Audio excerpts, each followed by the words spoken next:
কয়েকদিন আগের ঘটনা। গিটার বাজিয়ে চরম ট্রল হয়েছিলেন নায়িকা সায়ন্তিকা বন্দ্যোপাধ্যায়। ট্রোল হয়ে বেজায় চোটেও ছিলেন। আর এবার সেসব ভুলে বরাহনগরবাসীর জন্য সুখবর জানালেন সায়ন্তিকা। কিন্তু কি সেই খবর? সায়ন্তিকা জানান, অতি দ্রুত ডানলপে তৈরি হতে চলেছে ফুট ব্রিজ। সম্প্রতি এক প্রেস বিজ্ঞপ্তিতে তিনি জানান, একটা সুখবর আছে সকলের জন্য।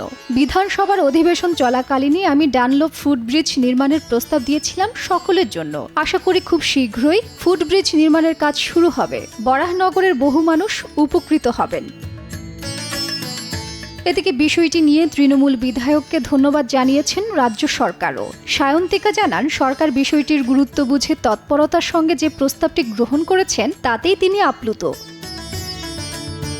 বরাহনগর উপনির্বাচনে জেতার পরপরই পাশে আছে সায়ন্তিকা কর্মসূচি চালু করেছিলেন বিধায়িকা সায়ন্তিকা বন্দ্যোপাধ্যায়। মানুষ যাতে নিজের সমস্যার কথা তাকে জানাতে পারেন সে কারণে তিনি এই কর্মসূচি চালু করেছিলেন। এমনকি এই কর্মসূচিতে সায়ন্তিকা একটি কিউআর কোডও দিয়েছিলেন, যাতে ফোন করে এলাকাবাসী নিজের সমস্যার কথা জানাতে পারেন।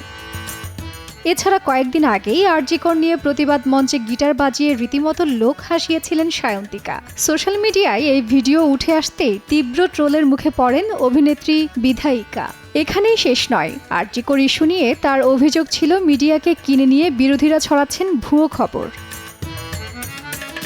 তাজরিন রিকা, সময় সংবাদ, ঢাকা।